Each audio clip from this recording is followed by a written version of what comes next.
and welcome to another Glacially Musical Podcast. I am not the host, Nick Cameron. I am the co-host, Keefy, joined as always by our other host, Don Delamont.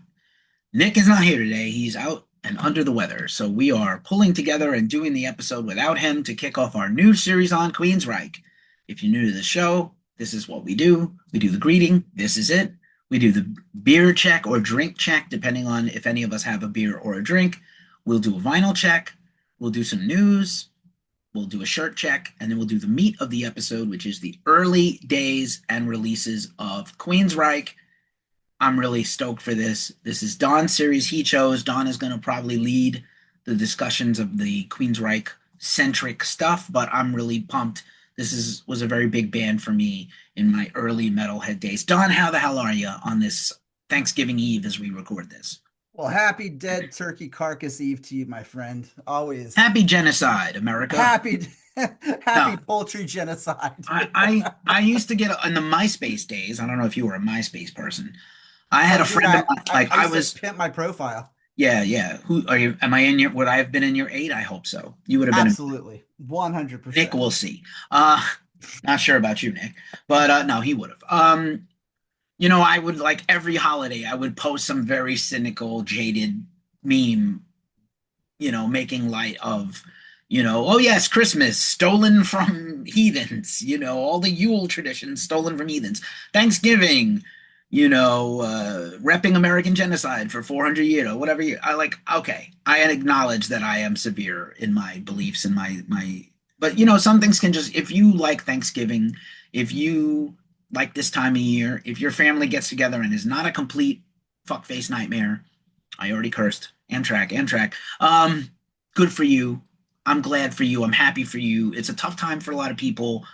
I'm not having a great week. You've not been having a great week. We've talked about. So, I do want to send good wishes and comfort to anybody that's out there struggling. But also, I keep it real.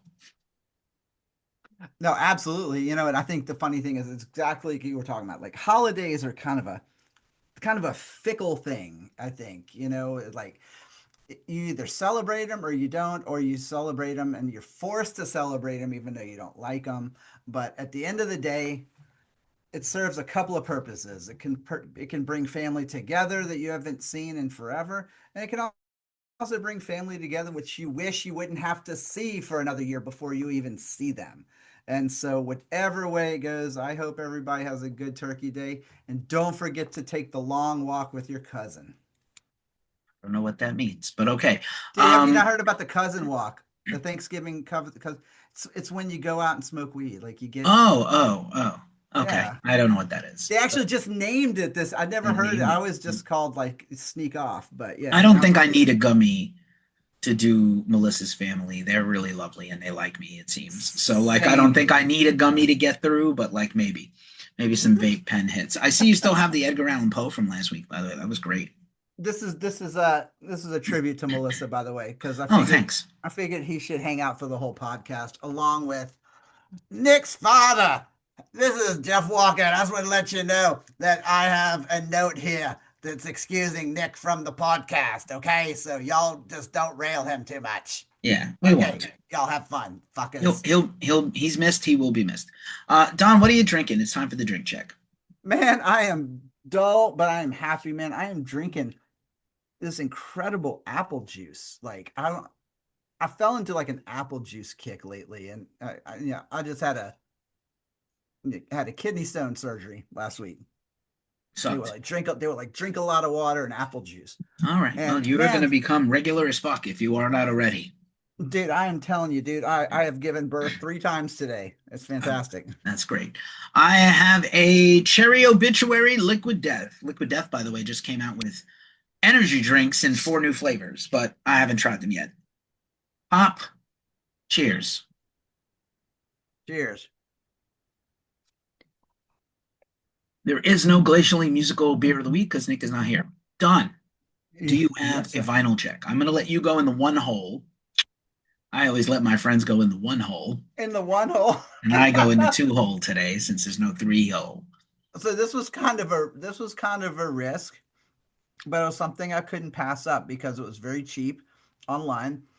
but I picked up Venom from the Very Depths, which came out on Spine Farm in I think it's 2014. Yeah, and I can't imagine anything Venom did after Welcome to Hell or Possessed that was any good. This album fucking slays, man. Like this is I mean, like it is banger after banger. And if I'm not mistaken, isn't that his son? Isn't that Conrad's kid that plays drums or something? Or oh Hey, no, I'm getting that mixed up with Udo. Udo's kid plays drums for him. But Udo's anyway, son is the drummer of Udo Dirk Schneider and Udo and UDO and Udo and the Old UDO. Gang. He's the drummer. He's incredible. Yeah, but dude, this album absolutely fantastic. It's two records. Um, the song "Long Haired Punks" is fucking incredible. Anyway, this is a total sleeper album for me. From the Very Depths by Venom. Fucking love it. Y'all should check it out if you haven't already. It's good Right, stuff. right on. Do you have another? No, that's all I got, man. Okay. I'm good. Well, being that it's Record Store Day Black Friday this Friday, as you're probably listening to this or watching this, I was sent some preview unreleased Record Store Day Black Friday releases, and I unboxed them. I did a whole, we had dissected this list. The vast majority of it we were not interested in, and I'll be curious to know if you have changed your mind or are you like looking for that Cooper or that Grateful Dead release that might be for you. I choiced my ranked choice voted my picks for the my pull list basically, as well as unbox these three things, and I will just share them here again just because. So I actually have a 3-4 really quick, and I already unboxed them, but I want to share them with you. First is a day to remember what separates us. What separates me from you is just kind of some American metalcore from Florida. When you see the meme that's like disrespect, that's these guys. So I had this no is their idea that's who 15th that was. yeah, this is their 15th anniversary reissue of this record. I'm not going to do the whole shebang bang like I did last night, but record beautifully repackaged. Craft Recordings does a lot of reissues, metal, rock, jazz, funk, Christmas soundtracks. They always usually send me something. This is in a Coke bottle clear glass, like an old Coke bottle green. I like, yeah. I almost would call that like Hall's Mentholyptus. Similar. Yeah. Also, was not expecting this on my bingo card, but I was glad that they sent it. Punk Goes Acoustic from the Punk Goes series. And this is a bunch of sort of emo and punk bands doing unplugged versions of their songs already. Really, the only band on here that could be said to be sort of metal is Rise Against. But Thursday, Thrice, the Ataris are also quite good, and Taking Back Sunday I also liked. And it kind of has all their big hits unplugged, right? This is on a translucent yellow. Looks like urine. Oh, there we go. You're in for sloppy seconds at the gangbang. We'll have a good time. I used to gangbang all the time. All right, Okay. so I gotta ask. So the acoustic versions of the punk songs, are they just like punk songs played acoustically, like in the same speed and shit, or did they do some kind of cool like change up on the arrangements or anything like Some of that? them are different arrangements. That's cool. I like to hear that. Yeah. And the third one, because I didn't have my shit organized correct, is a sleeper. Creed live in San Antonio. This was like a LimeWire Bear Share era live release for Creed. Has never been on vinyl. I don't own a Creed record, but heavier metal Pearl Jam is what we used to call Creed. You know, if you want to blame Metallica for anything else, Godsmack and Creed are the first two things that come to mind. And honestly, it's a set list of all bangers. It's their first two albums of hits live. And so it's a double vinyl, so a gatefold. And it's on this smoky, like wavy, smoky vinyl. I feel like it's got almost looks like Oh, topography, right? dude, that looks fucking sweet. It literally does look like A topography. topographic map. It might have the Tears of Jesus molded into the vinyl. I'm not sure. Wait, I'm are you just sure? poking fun. I Are you sure actually those like are the Creed, and tears of Creed has Jesus? sold out cruises and whole world tours the last 2 years. If they ever make new music, we'll see what happens. But and that is my vinyl check. Can you hold that up again? I'm sorry, dude. I Sure, can't. sure. That just looks Beautifully so done. fucking Yeah, look at good. this. Look at how nice that is. Now, is that just? I swear, to God, it looks like it's layered, which is It's not though, but crazy. it's I don't yeah, know how they it's did that. just like just to show you, That's awesome. like a baby's bottom. I'm So sure yeah, I got I'm three sure vinyls, Jimmy's and then super. I went on beside those, and I did the whole list. And Mhm. again, there's a few things I really would love to have. Pelican 3 LPs on a vinyl. It's like an LP and an EP together. And Season of Risk is a sort of alternative metal band from 30 years ago that I love that has a new album out this year that I got for a record store day. The regular one, because it was glow in the dark. I got that one. The Cooper Live, maybe. The Billy Joel Live, maybe, because I don't have a Billy Joel Live album. And it was like a very cool period of time for Billy Joel Live. It's like before, the mid 80s hits. So I don't know. How do we'll move into the news check. Record Store Day, Black Friday this week.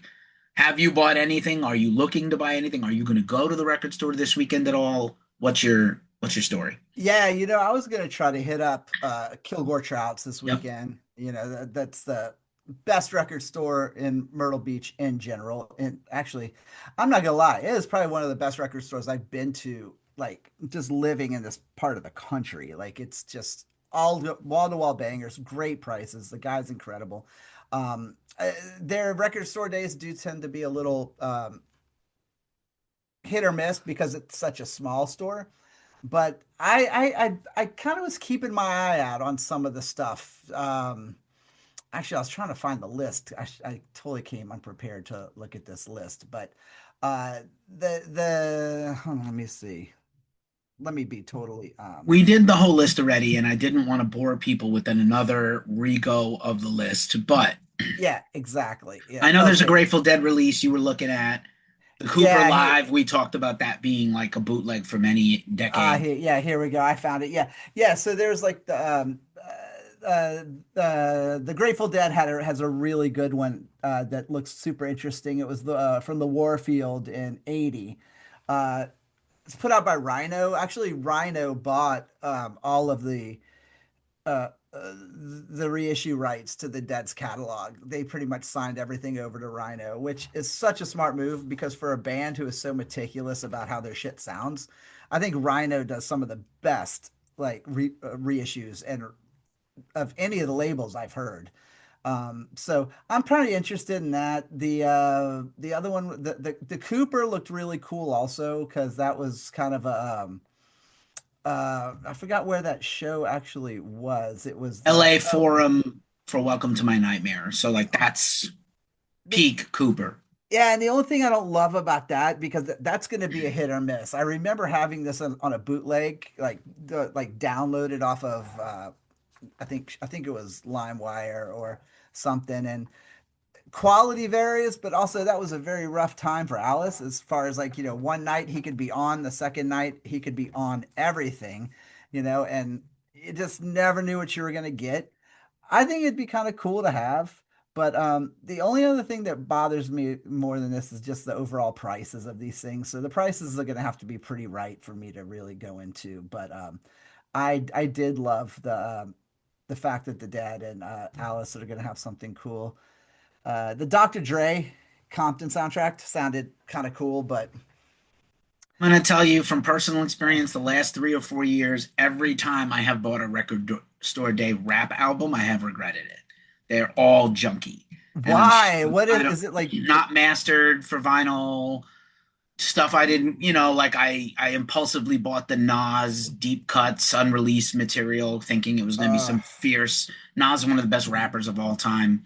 yeah, One listen, never put it back on again. So like, is that worth paying $45 for? It isn't. yeah. Really quick, here's the short list for rock and metal that I pulled for last night.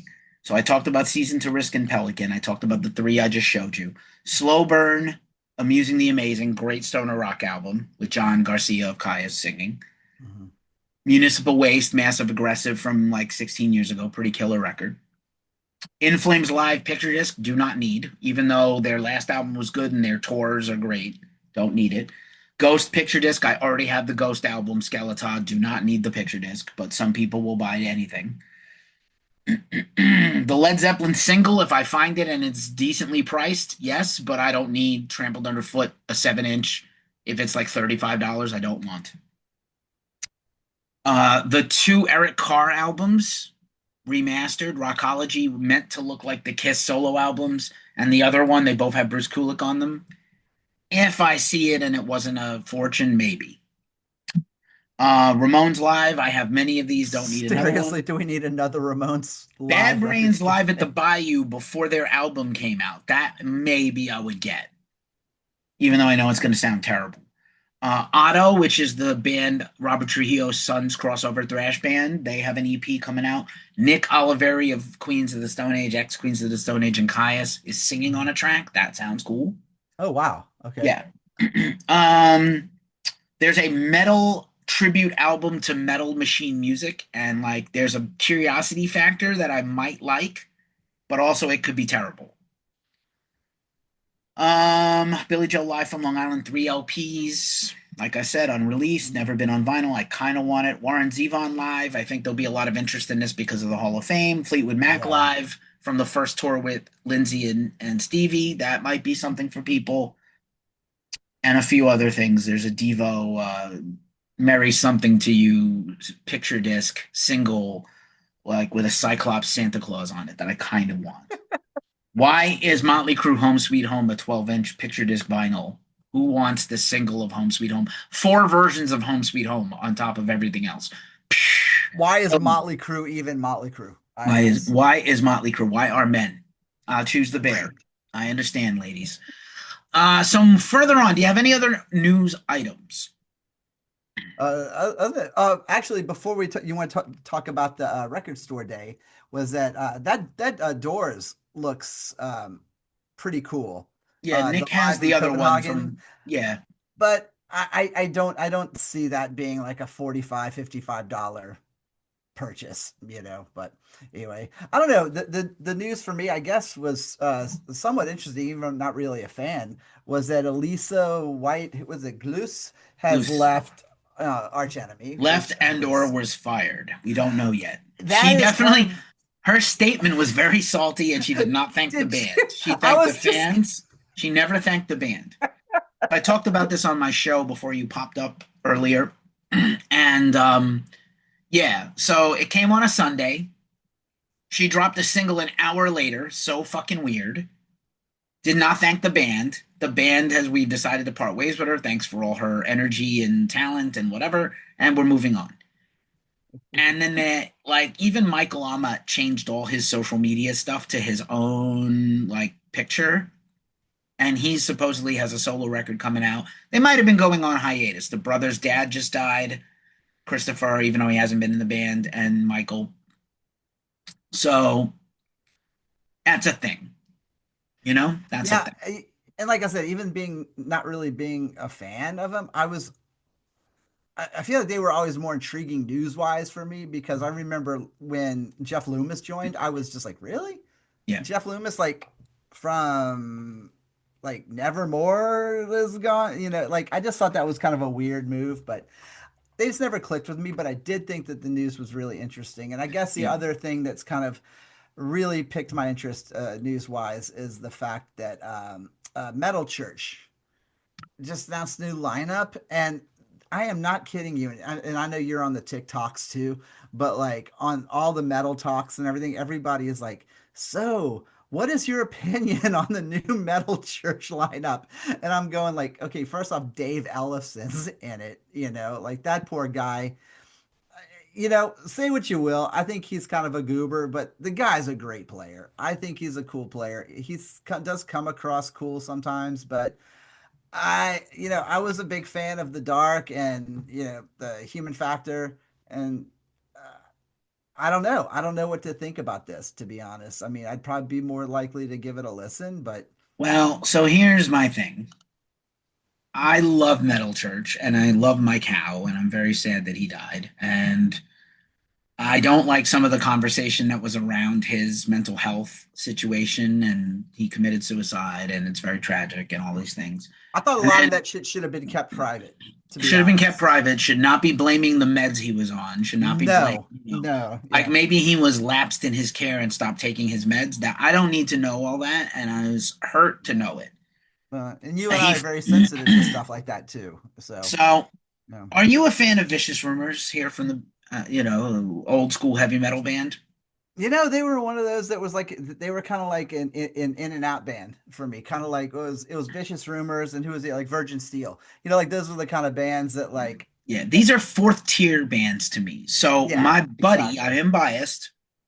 Mike died. They had touring commitments. They went on a world tour with my dude Mark Lopes, who is in Let Us Pray and Ross the Boss, doing all the Manowar stuff. Uh-huh. And he's wonderful. He's an amazing singer. They toured the world with him, and then Vanderhoof hurt his back or whatever, and they're like, "We're taking a year off, and we're not going to tour." They had to put out a new album with Lopes, and then they didn't tour behind it for whatever reason, and then they cut all communication with my dude. So that sucks. I don't know the whole story. And they come back with Brian Allen, who is a good vocalist. I don't love Vicious Rumors. Never been a band that's a big deal for me. Same. Yeah. But lesser Manila Road, basically, who also is not a top tier band. I know people love them. That's I fine. always I always called those bands mixtape bands because Yep. I felt like when you had like a mixtape, you were trying to get a friend of yours into metal, that you put that on there just to be obscure, not because you were like, this is fucking amazing. Yeah, like like I heard the song, it was good. I Yeah, wasn't yeah. enthused about Brian just in general. He's a good singer. I'm sure it'll be a good album. Mhm. Ellefson is great. He's an incredible bassist, and I'm sure he's going to help them in the business world. You know what I'm saying? That's going to be their heads up with him, I think, is that he's And, gonna, they've always been a very unsung band. FAFO is their new song, kind of feels very Trumpy. They're already on Rat Pack Records is a very small label. They don't have a lot. They have distribution. They don't have much else. And so it's not like they signed a huge deal for Nuclear Blast to put out their next thing or Metal Blade. They're on Rat Pack Records. It's not Napalm. It's not Nuclear Blast. It's not Raining Phoenix. But whatever. 45 years as a band. I'm disappointed about my dude. But okay, they have metal festivals booked for next summer, and we'll see what else they do after that. yeah, yeah. Al was incredible, and he was great live the last couple of times I saw him. So very sad about that. Um, the That's all news, that's all I yeah. have. So Just to yeah, finish this I'm up, good. the news that I had right before I went live earlier today was that the five ex members of Cradle of Filth are suing Danny and the management, which is Des Fafara and his wife, I saw for that. revenue and income and royalties and recording fees, and some of those things are, I know I've interviewed Danny and he was great with me. I know people who know Danny personally and they usually had good things to say about him. I also have been a huge fan and interviewed Sarah Jezebel Deva, and she's very mixed about her time. She finally like made her peace with the time she was in Cradle, but she had quit music for like 10, 15 years after she left the band. Mm, okay. And I know I've interviewed Des a bunch of times in person, on Zoom, whatever, and met his wife. As far as I know, they've always been good with me. That whole thing was very public and a mess. Very public and a mess. So we'll see what Mhm. happens. Lawsuit, including Lindsay Schoolcraft, which kind of surprised me that she joined that lawsuit. But cool, good for them. I hope they get what's coming to them, and I hope going forward, hired gun type people in bands are Mhm. getting treated a little, more fairly. It seems they're not.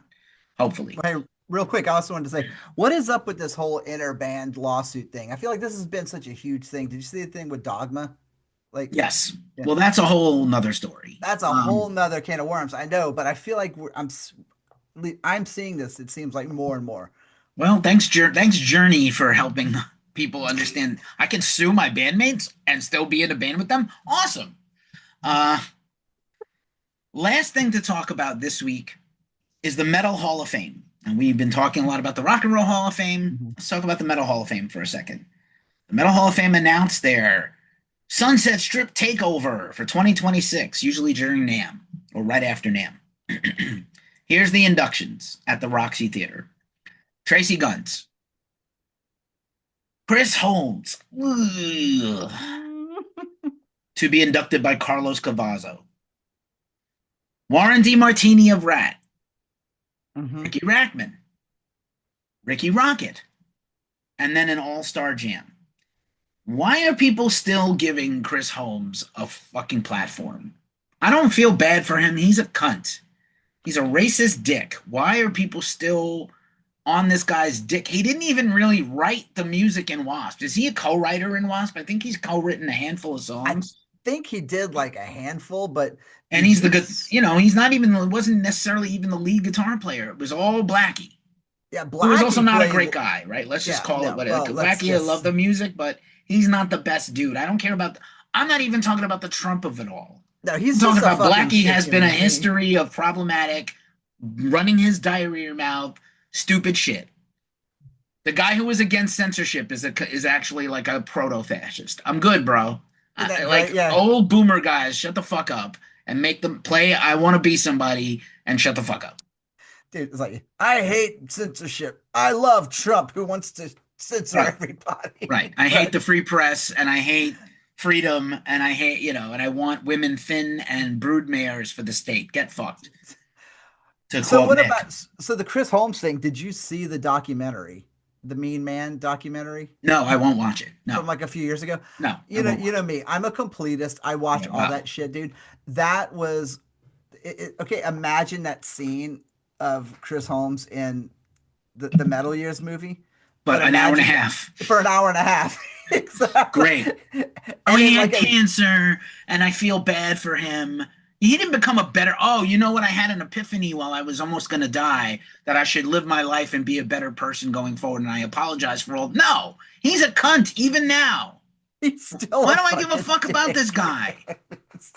Oh, he's fucking I mean, but I don't know. I don't even know why Chris Holmes is even like Why is he being celebrated? Fuck him. acknowledged. I mean, to be totally Like, honest, I if you're wanted to go to this, and I love everybody else on this lineup. I love or have love for, and I could get an opportunity to interview them and talk to them and be part of this thing, but I don't want to fucking support a thing that has Chris Holmes. It's fucked. I'll be honest, dude. I'd be more happy to support Randy Piper than fucking Chris Holmes, man. I mean, yeah. Oh, he was a good guitar player in that first Rat album, Sure, but sure. I mean not Rat album, the Wasp album, but All right.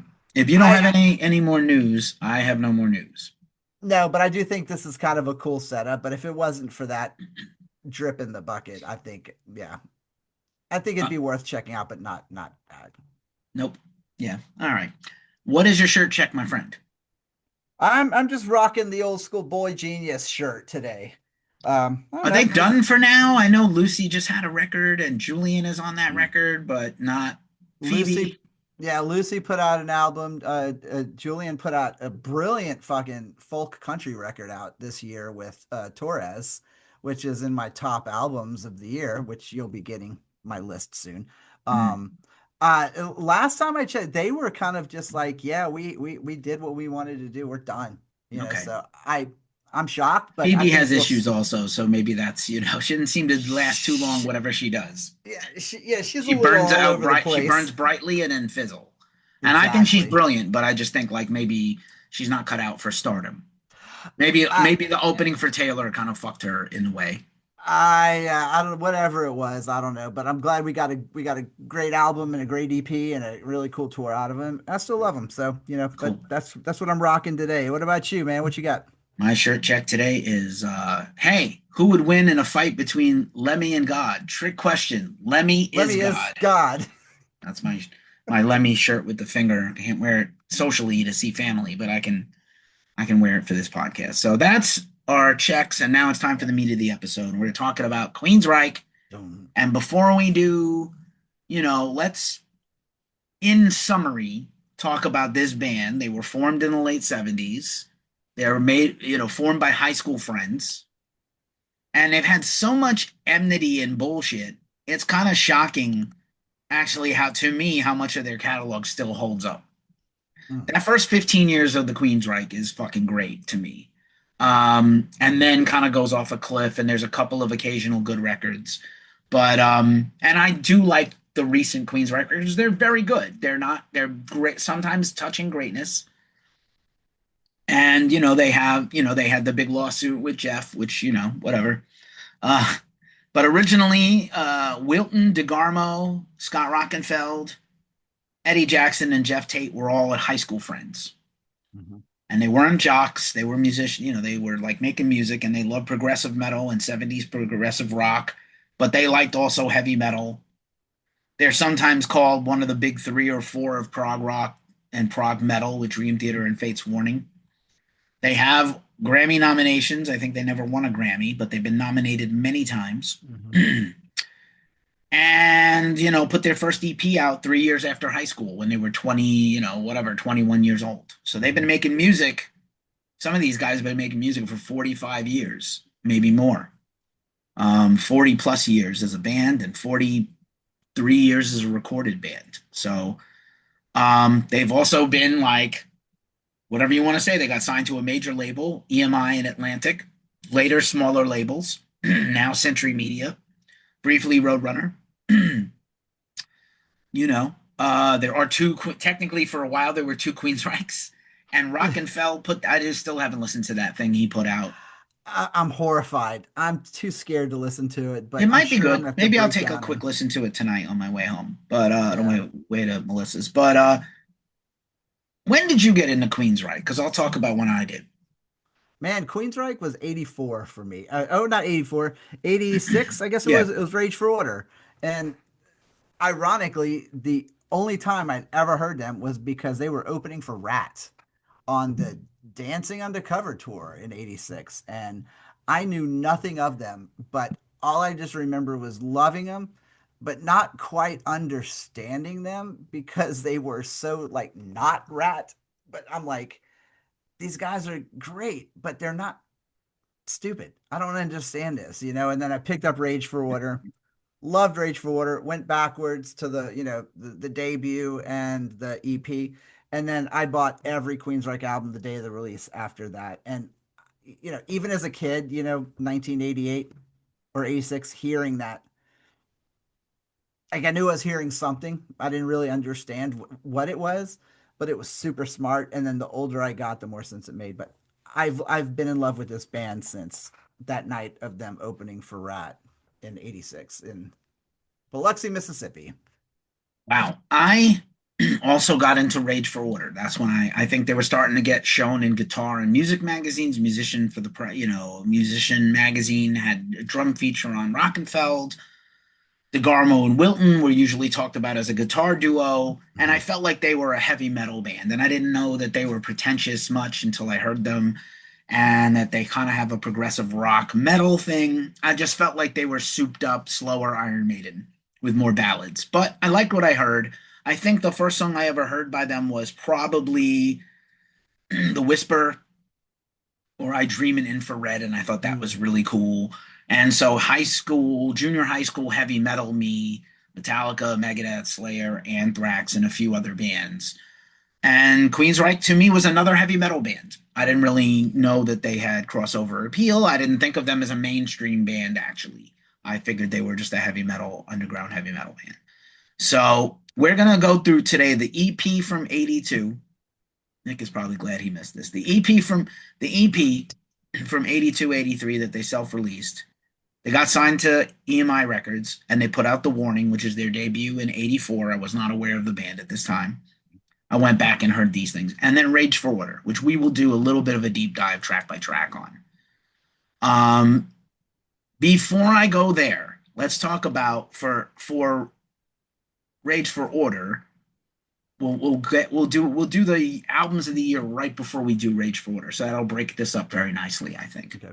Yeah, I So agree. really quick, do you want to touch on the EP and like if you got into Rage for Order, you saw them live, and then you went backwards. When you heard like Queen of the Reich and things,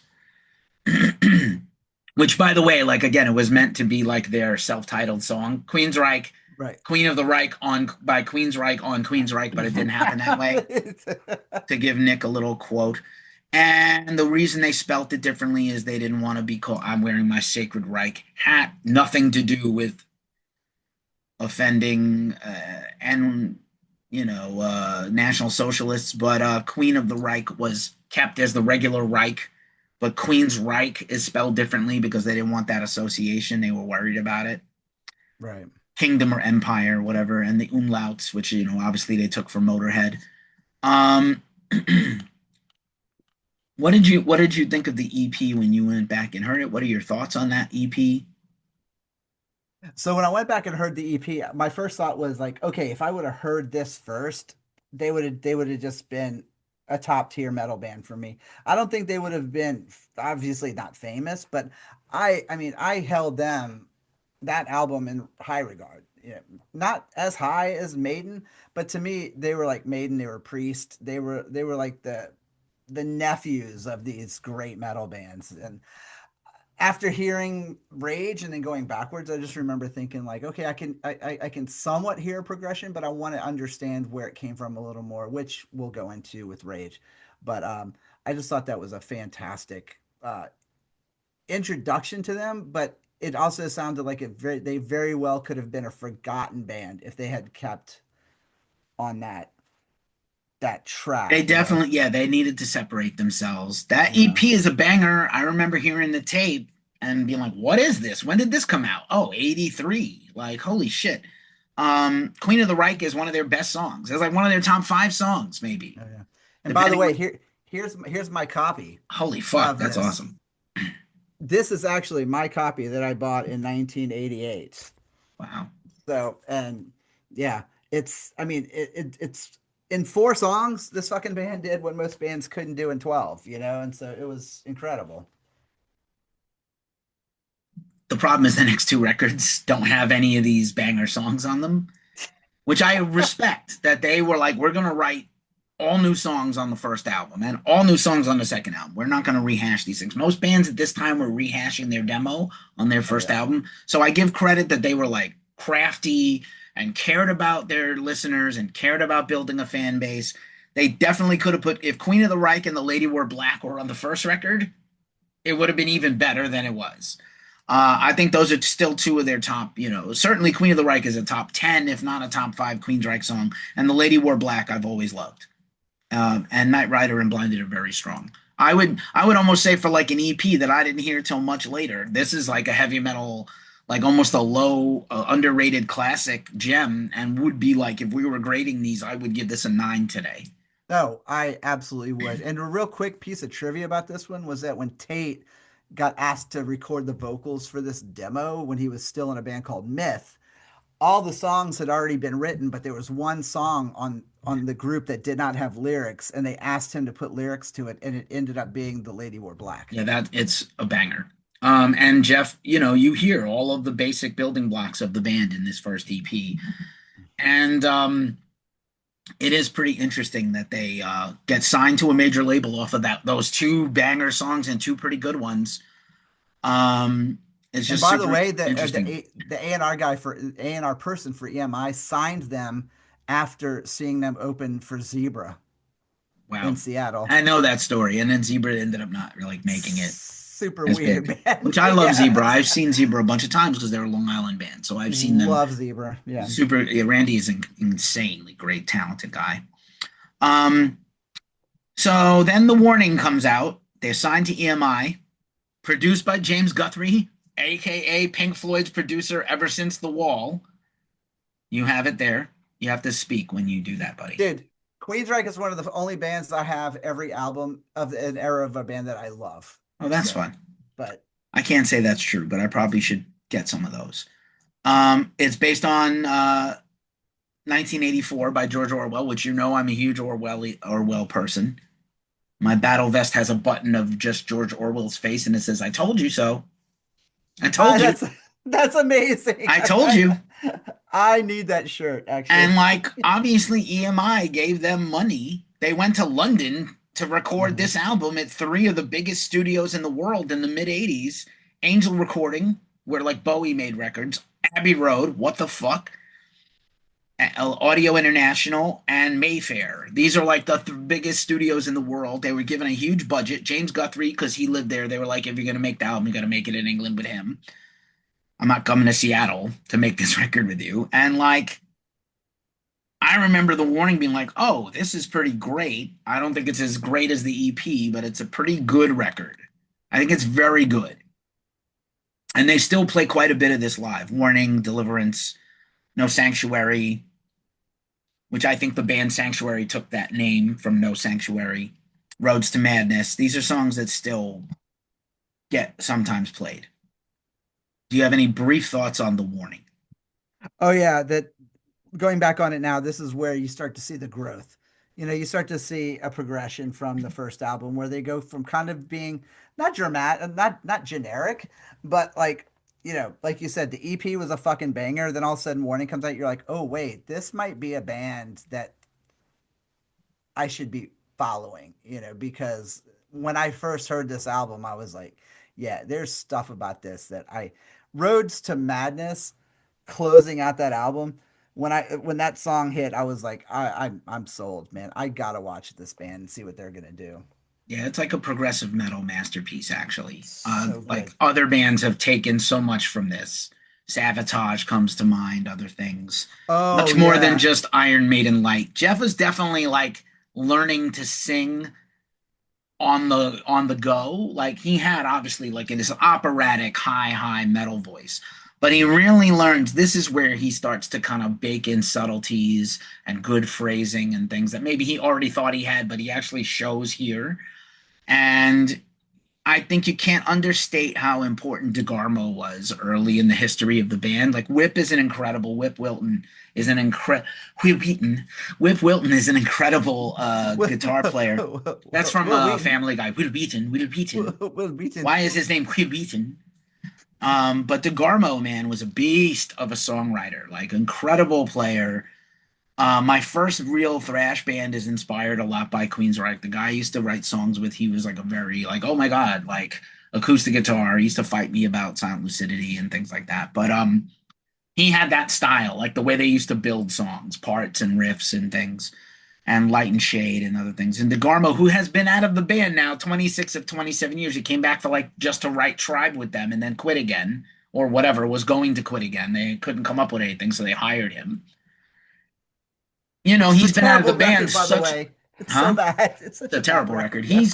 He's been out of the band so long that I think some, not their fan base, but the regular casual listener might not understand that he really was the linchpin of the band for the longest time. Jeff thinks it's him. Scott thinks it's him. Eddie and Wilton don't think it's them. Chris really was. Okay. And I I think the think it was warning was a Chris and badass. Jeff together. I think it was That's fire and fair. water, man. I feel like those two, if they weren't they didn't cancel each other out. They were bonding over something special. And also, let's not discount DeGarma's voice. He was like the Michael Anthony of Queensryche. He had those higher harmonies that he would just fucking do. Incredible. Oh, this is super interesting. I don't know if this is another Wikipedia fact we may not be able to substantiate. Maybe I'll ask Wilton the next time I interview him. Apparently the band had a different that album, The Warning, has a different track listing they intended and was remixed behind their back by the mix engineer Val Garay. Uh, I heard this too. I don't know what and the fuck. EMI made them do it, and then they put the album out, and the band was fucking furious, just Yeah. absolutely furious. Like again, they invested a lot of money in this band and in this album, and then they were like, "We're not going to put something out we don't believe in." So they resequenced the album, and they heard like they got them. They didn't know this was done. The album comes out in summer of '84, and they're on tour in Japan, and they're handed the albums with a different track listing, and then they hear it, and it's not the mix they approved. I mean, it's Is not it bad. Doesn't sound bad to me, but like I could see that being like super angering, even I to a wonder if young band. is there a bootleg floating around? I wonder if that Probably, original, like I've probably. just It was remastered in investigate. 2003. Okay. Okay. Now we fast forward. They do this tour. They tour the world. EMI sunk a lot of money into them. Generally speaking, this got a very good reception. I seem to remember they did chart on the Billboard charts and Canada and the UK. Hmm. Uh, Gold record, at least now. I don't know about back then. Um, and they come back and write a new batch of songs to do what becomes Rage for Order, which is where you and I come in as fans. And so this is comes out in the summer of '86 in June, recorded in Seattle, and again recorded with another superstar English producer, Neil Kernon, who has worked with fucking everybody. Yeah. Like you probably have a record in your collection Neil Kernon did. So Very before, heavy-handed in the hard rock yes. metal world for So sure. before we go into this, let's just quickly go. '86 is just such a fucking titanic year of metal music and rock music. Really quick, you have it or you don't. It sucks or it doesn't. Very brief. Master of Puppets, of course, my favorite metal record Yep. of all time. The best. Somewhere in Time, Maiden, unfuckwithable. Rain and Blood Slayer, unfuckwithable, right? Incredible. You have it? Yeah. Yeah. Yeah. Fatal Portrait, King Diamond? Eh. Sorry, Nick. Where's Nick? Awaken the Guardian, Fate's Warning, good record. Don't have that one. Ultimate Sin, Ozzy Osbourne, Ill Nah, Fated. we talked about that one heavy. I have this Epicus Doomicus Metallicus by Candlemass, great album. Oh no. Pleasure to Kill by Creator. That's my Creator imitation. The Dark by Metal Church, not their best record. No, but it's a good one though. It's a good record though. Orgasmatron by Motorhead, solid, Don't have not it. spectacular. The Deluge by Manila Road, Nah. Crimson Glory, future Todd LaTorre, vocalist of Queensrÿche. No. Dark Angel, Darkness Descends. We've talked a lot about this. I don't have that one. Morbid Visions by Sepultura. I have the re-record by Cavalera last year. Nah. Dancing Undercover by Rat. Ugh. I have it. It's not good. Which ironically is the tour that You saw Queensrÿche them. opened Yeah, for them. that's pretty cool. Yeah. 7-star Black Sabbath, aka Tony Iommi solo album, not good. Love it. You love it. That's weird. Yngwie Malmsteen, not Yngwie J. Malmsteen trilogy. I have no idea what the fuck is going on with this guy. No, I didn't. That was the Joe Lynn Turner album, by the way. That's correct. Yeah. Joe Lynn Turner, the Russian asset. Anyway, I'm so happy living in Moscow. All right. Who, by the way, made headlines when he took his wig off. Yeah. It's super weird. I don't Too get bad it, he didn't but- make headlines for his singing. One Foot in Hell by Sirith Ungol. Great fucking band and great album. I'm Your Turbo Lover by Judas Priest. Turbo. You know what? Got better with age. I love Turbo now. We should go revisit that at some point. We should. I love that album. Eat 'Em and Smile, David Lee Roth first solo album. Pretty great. Fantastic. Banger. Slippery When Wet. Junior high school Keefy was stoked. Bon Jovi. How does that age? My teacher came in and put this record on and was like, listen to the production value of this album. The Curse by Omen. Terrible artwork, good band. No. Street Lethal by Racer X. Dude, I had that on my list to talk to you. Yeah. Bruce Boulay. Eternal Devastation by Destruction. The Mount Rushmore of German thrash metal bands. Russian Roulette by Accept, not that good. Yes, but not. This is when the cocaine and the money started to bring them in. Look what the cat dragged in. The hottest dudes I've ever seen. Poison. Love it. Still I would love bone it. every one of them. It's a sleaze rock classic, man. Just did this Monday at karaoke. It's the final countdown. Another banger album that people. These are all mostly bangers. If you have just this year of music, you probably have a tremendous amount of music. Born Too Late, St. Vitus, great album. No. Don't think it's been put out on vinyl in a long time. Mechanical Resonance by Tesla, not good. Man, that's like a 30-70. Yeah. Game Over by Nuclear Assault, great album. No. Night Songs by Cinderella, great album. Banger. If only Motley Crue and Poison had the song Cinderella does. Solo album by Vinnie Moore, Mind's Eye, pretty great. 5150 by Van Halen, no thank you. Terrible. Go Dishwater. Go away. Roar by Voivod. I love this record and band. No. Vinnie Vincent Invasion. Nick has it, probably. To Hell with the Devil by Stryper. I got to send you that Stryper record before I leave town. That is a great album, though, by the way. Finishing up, Age of Quarrel, Cro-Mags, yes, New York Hardcore. Trick or Treat by Fastway, not bad, not great, Was that the soundtrack for the movie? maybe. Terrible, great movie. Yeah. Inside the Electric Circus by Wasp, the first terrible Wasp album featuring Chris Thank you. Holmes. Horrible. Fight for the Rock by Savatage, not their best work. That's coming. No. Saw 3, November Coming Fire by Saw Danzig. Eye Against Eye by Bad Brains, amazing. No. And Not Good Constrictor by Alice Cooper because he was Ah, fucked. He was sober terrible for that record. one, but it's just not a good record. I think he was in a bad place. Oh. There's probably some more I'm forgetting. Who May Who is this year? Alcatraz has a record this year. All right, so that's all the records of '86. Rage for Order comes out at this time, and again, Neil Kernon produces. Again, made in Washington, and is like very weirdly predates, like kind of around the same time as the Terminator, predates the Matrix, is talking about AI and artificial intelligence and robotics and a futuristic future where you download your soul and your brain to a mainframe. Very ahead of their time. Fear Factory taking like entire chunks of this, but not that they're alone because they also read William Gibson like I did and everything else. Neuromancer TV series coming soon to Apple TV. I might need to watch that. And they wore trench coats and they were like had perms finally, and they were definitely thought like Finally. marketed. They were marketed as a goth rock band by EMI. They didn't quite know what to do with them. I think EMI was like, this is before Guns really blows up. Quiet Riot has their big huge hit. Van Halen, Motley Crue big, but like maybe they were like afraid that Queensrÿche was going to go too far to the glam rock and not enough to the metal.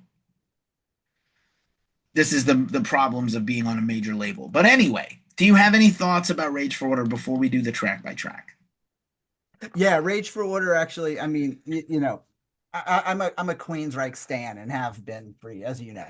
But so I did look to see who all they opened for in that tour. I mean, on the tour for The Warning, they were on tour with Kiss for Animalize, Maiden for Power Slave, Dio for Last in Line, and Accept for Metal Heart.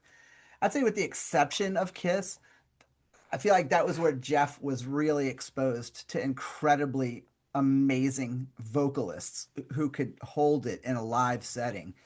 And I think that coming into it, it kind of showed in a lot of ways, but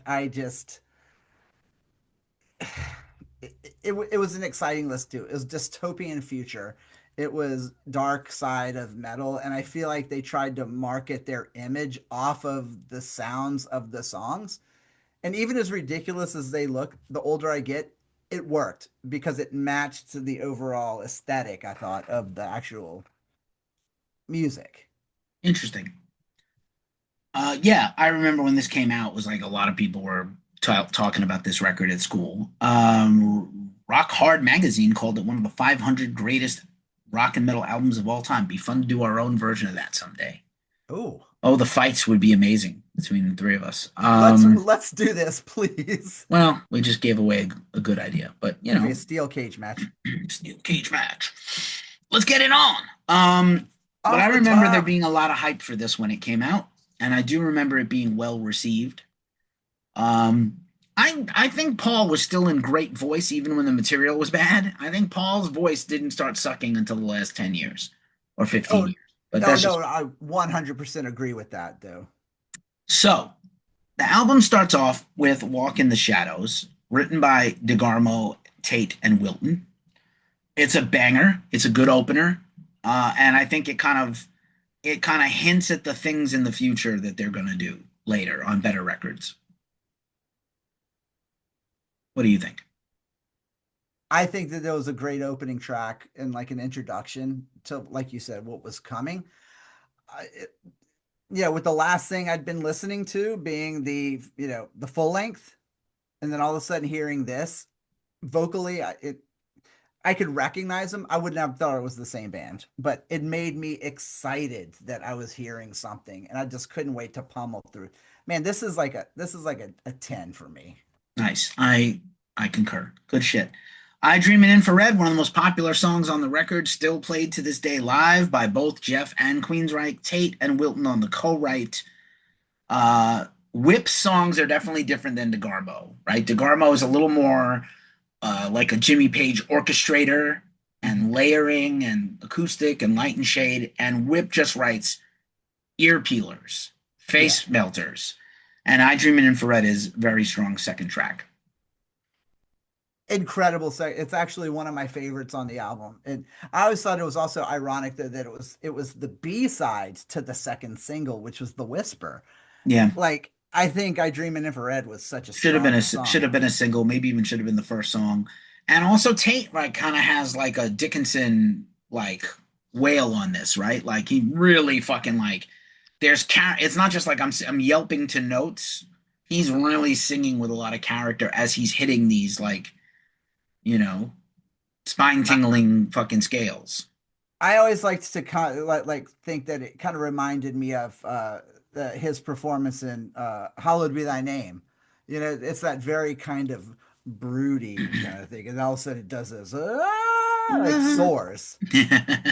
Like that going into that chorus still gives me goosebumps though, because it's such a dramatic jump. And like I'd call me overshooting here, but I'm gonna say this one's a 9 for me.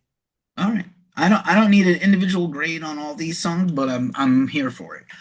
The Whisper is the first song I heard off of this, and I remember being like, "Wow, that's the same band. That's like, what is this band?" Totally solo DeGarmo, and it shows, right? Again, Whip writes the ass beaters, and DeGarmo writes the more musical journey songs. The longer songs usually, you know, less to the point. Whisper's a banger. To me, DeGarmo was Adrian Smith and Dave Murray in one person. That's He correct. loved the duel, he loved the harmonies, he loved everything about it. Again, and also one of the best changes going into a fucking chorus on this album, dude. I, it just keeps hitting one after the other. Like, I love this song. It's perfect. All right. I have no argument. I have no quibble there. This next song, I didn't know this was a cover for many years. Gonna Get Close to You by DeBello. Hmm. Lisa DeBello is a Canadian rock star. She's kind of like the first Lee Aaron, right? Exploited Yeah. teenager, then becomes a hard rock solo artist.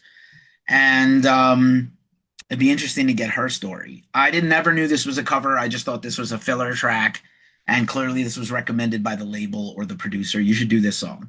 They probably had the rights to it because it was on. She was an EMI artist, so it was like, let's do this song. And I don't think they feel very enthusiastic about it. But again, it's the Quiet Riot effect. Well, Mhm. they did a cover or two, and they did huge. You do one, and maybe it'll do huge. I don't remember this. I vaguely remember hearing this song on the tape, and I don't remember liking it that much. It's okay. I fucking love it Do you? because I'm a well, first off, I'm a fan of everything that is just weird. And to me, this is like Jeff Tate to me. Like, if that makes sense. Like, Jeff Tate is the weird to me of Queensryche. And I don't know. I thought it was great. I never knew it was a cover either. I love this song. I'm not gonna say it's as high tier as the other ones, but but when I do hear it, it doesn't sound like a cover to me. Like, it sounds weird enough that it's starting to fit in with the songs on this album, to the point where I'm like, okay, I can see this, especially coming in on the heels of, the Whisper and stuff. I feel like it got progressively weird. And also, Dalbello also had a song covered by Heart on their Bad Animals album, which was the song "Wait for an Answer." That's interesting. Yeah. Somebody was trying to get those royalties up on the Dude, DeBello. someone was trying it out, because I also read too that her song "Animal" was covered by the German metal band Heaven's Gates. Yikes. Yeah. Big I don't yikes. think they got any royalties from that one. They did not. All right. Moving on. The Killing Words is next. Solid. I don't think it's special, but it's decent. DeGarmo and Tate, once again, they seem to write a lot of songs together. Do you have recollections of this? It's okay. It's one of the most standout Queensryche songs to me in their catalog. Wow. All right. Like, I just think that like to me, that's like untouchable We Queensryche. finally disagree. I think this is just okay. This is the least musical of their forward-thinking stuff later. I think is, maybe I'll go back and re-listen and give it another try. But you know what Um, changed it for me though was I liked it a lot when the album came out. I didn't really love it the way I do now until they did it on the Unplugged. And that's right. We when they just did, watched it's like that. in '90, and that song Unplugged, Yeah, that's fair. It is a better song on. it's Maybe like it's it meant. rips the skin off of you. I just It love meant it. it's meant to be better. Yeah, I think maybe it works better as a ballad-ish song. We watched the Unplugged last week, and I did Silent Lucidity like all week at karaoke's. So yay me, Queensryche binge. Surgical Strike closes out side one. It's a rocker, good song. Wilton and DeGarmo composed. Surgical Strike sounds like it could have gone on Mind Crime. Like I Yes, feel like that was that kind of upbeat, kind of like not really thrash, but you know what I mean? Like where it was kind of took that kind of heavier, faster approach that I could have seen it being on part of that album.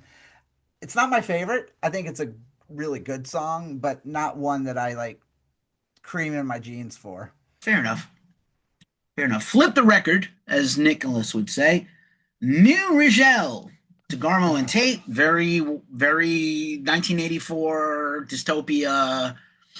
What the future has in store for us. You're not fucking ready, and you're not going to want it when you get it. 5 minutes long. It's a good song. I would have moved this up higher on the record track list if I was sequencing this thing. I rather like this song. I love the song. And I'll be honest, of all the crappy bands we've heard that had 7 minute songs that weren't good, if anybody should have had 7 minute songs, it's Queensryche. Because some of this shit was so interesting that I would have been like, say more, please.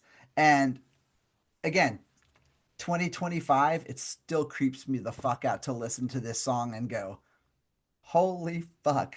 Nice. Queensryche was the metal Nostradamus, A basically. little bit. Yeah, they really predicted everything. Next song, very popular song in the fandom, Chemical Youth, We Are Rebellion, Tate and Wilton. Again, ass beaters, Wilton, Tate, vocal aerobics workout, great lyrics, good song, the whole 9 yards, one of the best songs on here. Musically, I think it's a fucking incredible song for the album. Lyrically, again, that that lyrically is mind crime, 100%. Yeah, Because now it's very. I wouldn't be surprised if we knew what order they wrote the songs in. I bet that like New Rigel, Chemical Youth, and the last few were probably the last things written, and I that's why. I Like that's always where they were wondered. going. I always wondered if songs like these were like, if not written for like the catalyst of, because it's that whole new.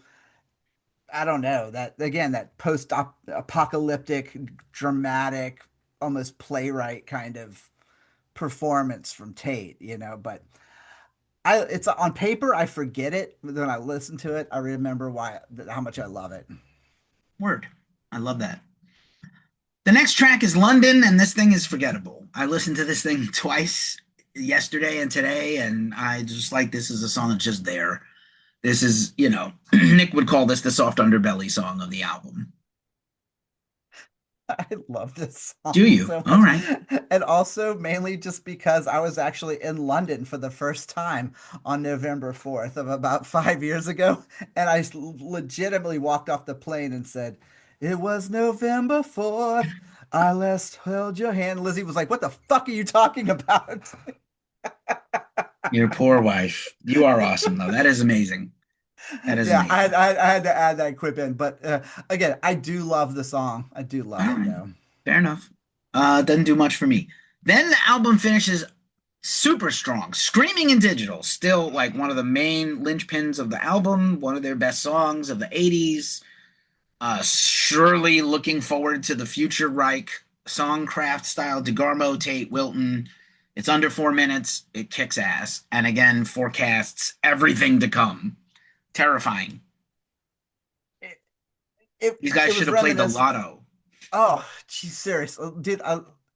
It almost kind of reminds me a little bit of "Gonna Get Close to You," which is why I could kind of see in my mind as a kid that I would have thought that it was the same song. But this is where my love for this band truly like solidified was yeah, the ending of this song, having seen them live, not really, it started to come together and make sense that I was actually going to be hearing something that I didn't quite understand.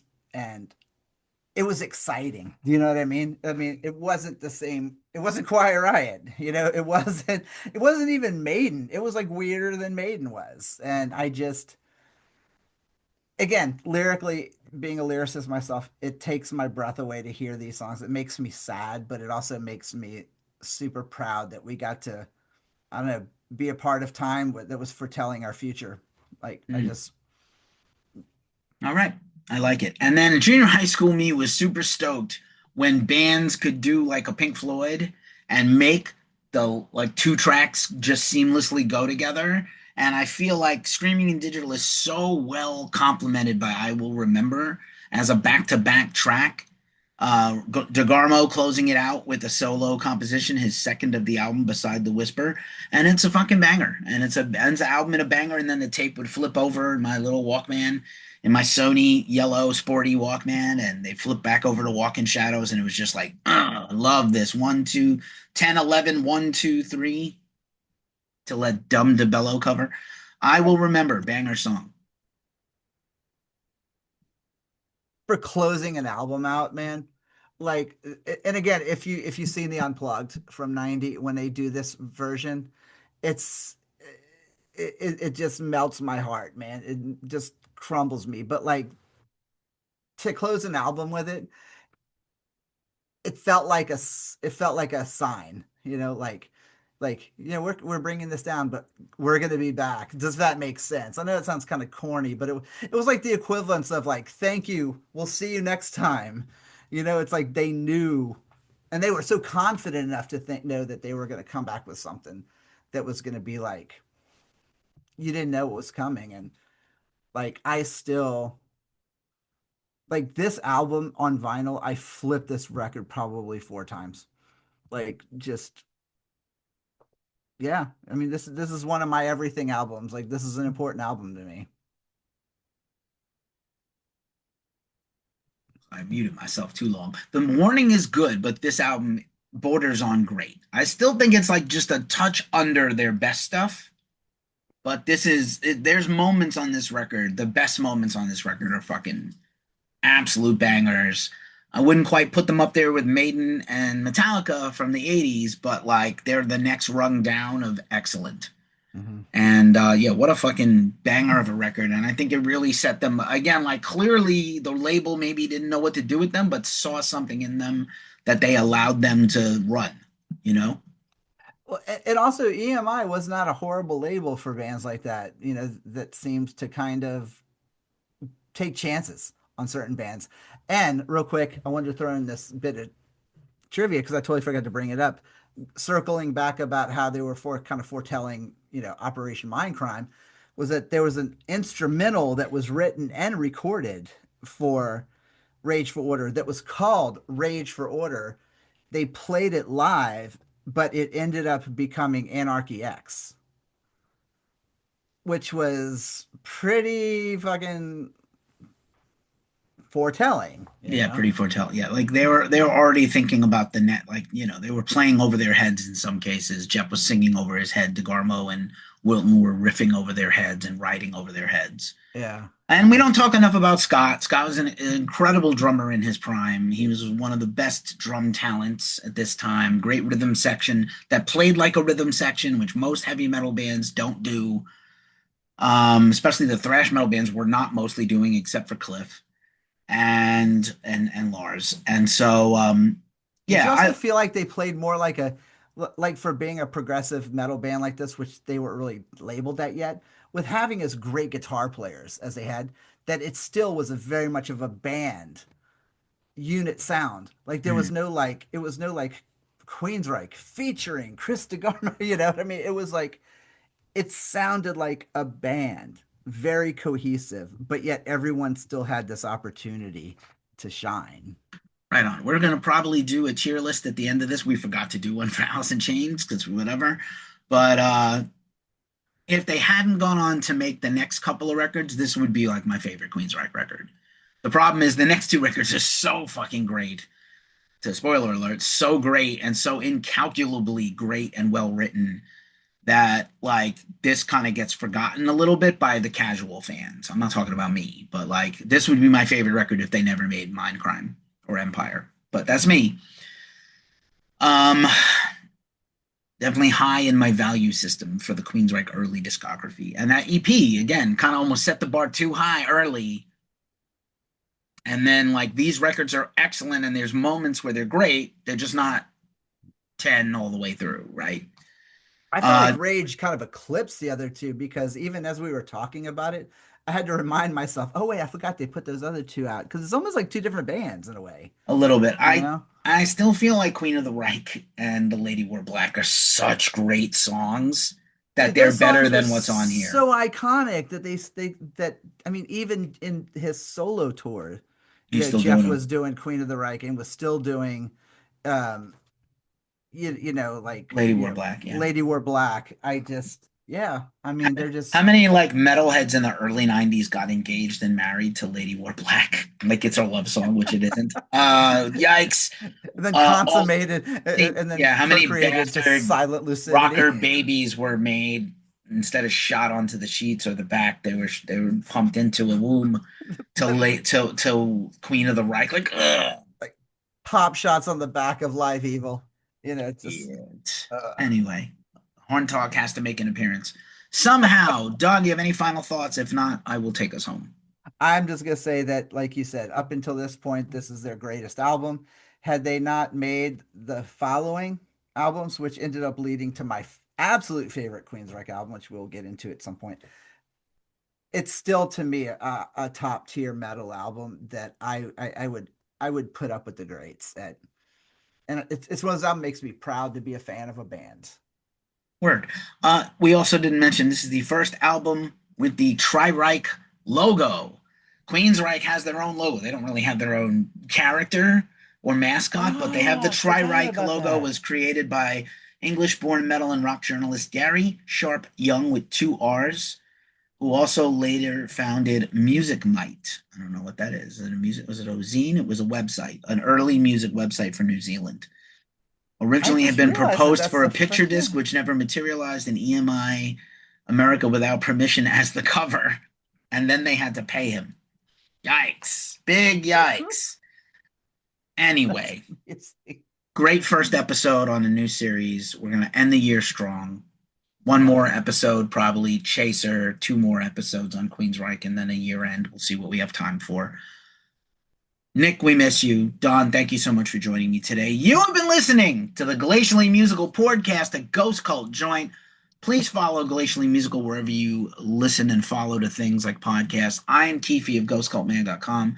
Follow me at Ghost Cult Keefy or at Ghost Cult Keefy 666 on YouTube. Don, of course, is from Talking the Talk with Don and Southeast of Heaven. Go get Don's new album, Dancing on My Father's Grave, and also and other stories right now on Dark Waters Records. We didn't talk at all about that today, but Don's Oh, record is out now for you to buy for Black Friday and Record Store Day and Bandcamp Friday next week, whatever. yeah. And the Glacial Musical Podcast, it does not play in Peoria, but god damn it, Queensryche played in Peoria on the Rage for Order tour. Holy shit. That's amazing. I had no idea. Yeah, I looked it up. I wouldn't know that normally. I had to look, but all good. Take care of yourselves. Happy holidays. Peace.